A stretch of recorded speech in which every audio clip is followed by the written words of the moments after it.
বিসমিল্লাহির রহমানির রহিম। আসসালামু আলাইকুম। কেমন আছেন আপনারা সবাই? আলহামদুলিল্লাহ, আমিও ভালো আছি। আজকে আপনাদের মাঝে আমি নিয়ে আসছি লাউ দিয়ে চিংড়ি মাছের রেসিপি। তো আমরা সাধারণত লাউ দিয়ে চিংড়ি মাছ সবভাবেই খেয়ে থাকি। লাউ তরকারিটা এমনিতেও খেতে মজা। তো আজ আপনাদের সাথে শেয়ার করবো আমি যেভাবে রান্না করি।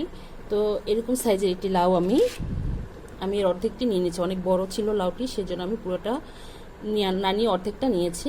একটু বড় সাইজের লাউ এরকম কেটে নিয়েছি, আমি গুটি গুটি করে এরকম করে কেটে নিয়েছি।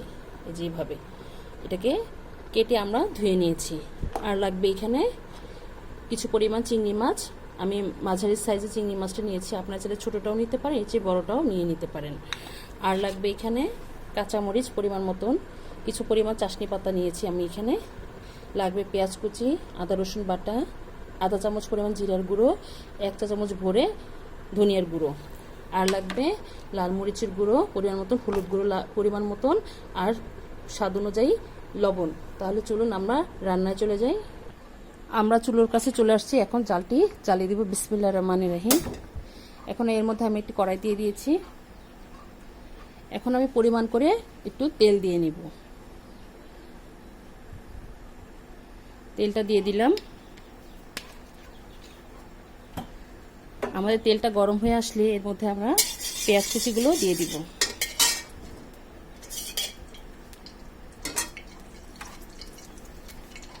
পেঁয়াজ কুচিগুলো দিয়ে দিচ্ছি। বিসমিল্লাহির রহমানির রহিম।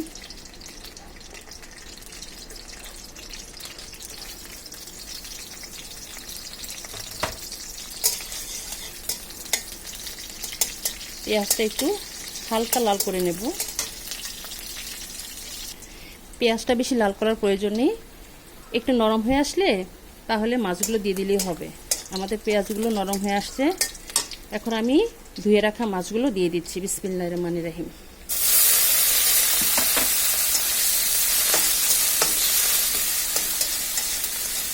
মাছগুলোকে হালকা একটু ভেজে নেব, তারপরে এর মধ্যে আমরা মশলাগুলো অ্যাড করব।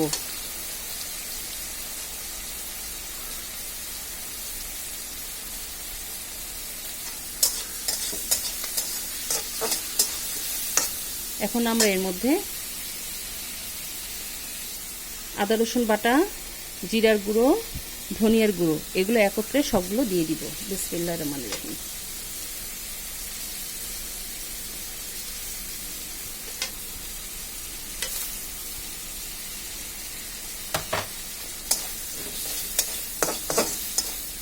সামান্য পরিমাণে পানি দিব মশলাটা কষানোর জন্য।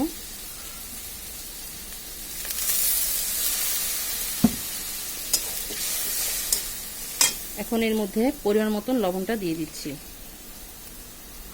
1 চামচ ভরে লবণটা দিয়ে দিলাম। যেহেতু এখানে অনেকগুলো লাউ মিশে যাবে, আমরা দেখে তারপরে আবার দিব।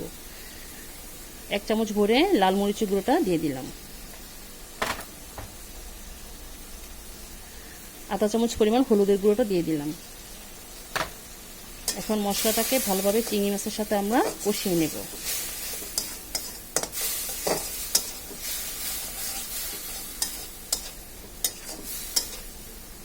এটাকে সামান্য পরিমাণ কষিয়ে নেব আমরা।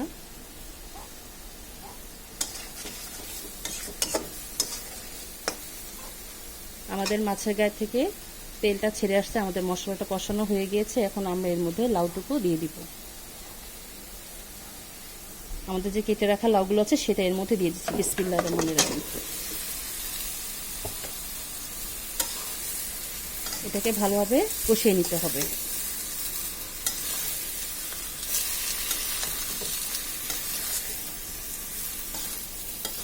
যেহেতু লাউ হচ্ছে একটু পানি জাতীয় সবজি, তো আমরা এটাকে ভালোভাবে কষিয়ে অল্প পরিমাণে পানি দিব, যেহেতু এর থেকে অলরেডি অনেক পানি ছাড়বে। তো আমরা একটু বুঝে পানিটা দিব।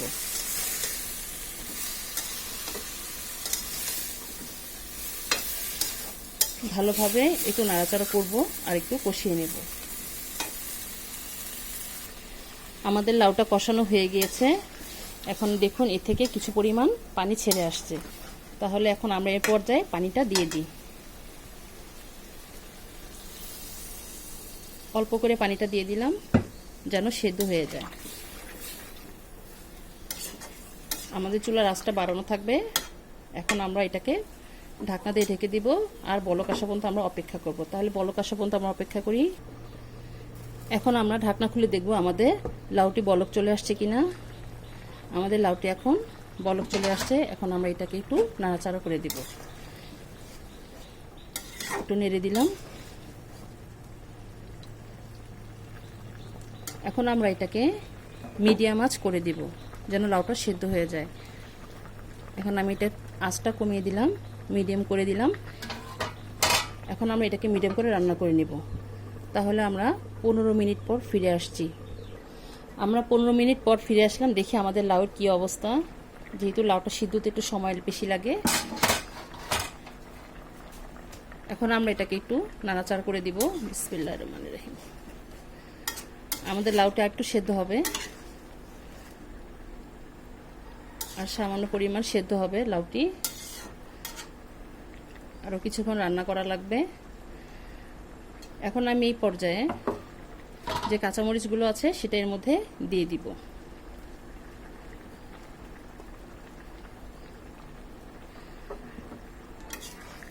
কাঁচামরিচটা দিয়ে দিলাম। যে ধনিয়া পাতাটা ছিল সেই চাশনি পাতা যেটা, সেটা আমরা এটাকে কুচি করে কেটে নিচ্ছি। আমরা তা কিছুক্ষণ পরে দিব, নামানোর কিছু আগে। তা আমরা আবার ঢেকে দিই আর কিছুক্ষণ রান্না করে নেব। আমরা আবার ফিরে আসলাম। এখন ঢাকনাটা খুলে দিব, দেখব এখন সিদ্ধ হয়েছে কিনা আমাদের লাউটি। একটু নাড়াচাড়া করে দিই। এখন আমি আপনাদেরকে একটু দেখাচ্ছি সিদ্ধ হয়েছে কিনা। মাশাআল্লাহ করে এই দেখুন সিদ্ধ হয়ে গিয়েছে।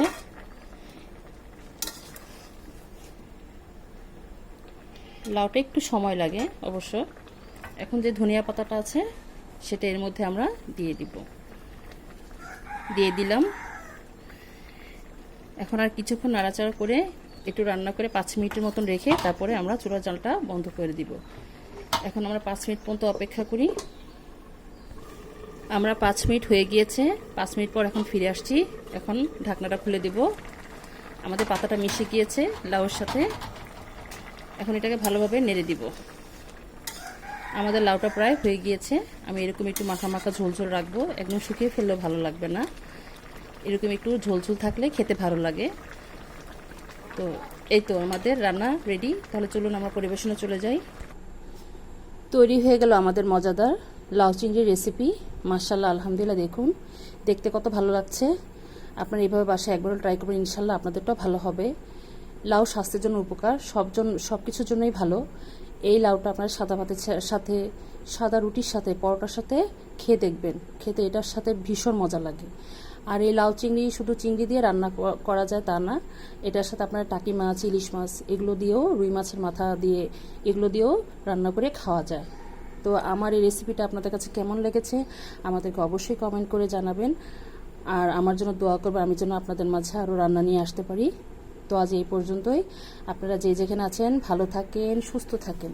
আল্লাহ হাফেজ।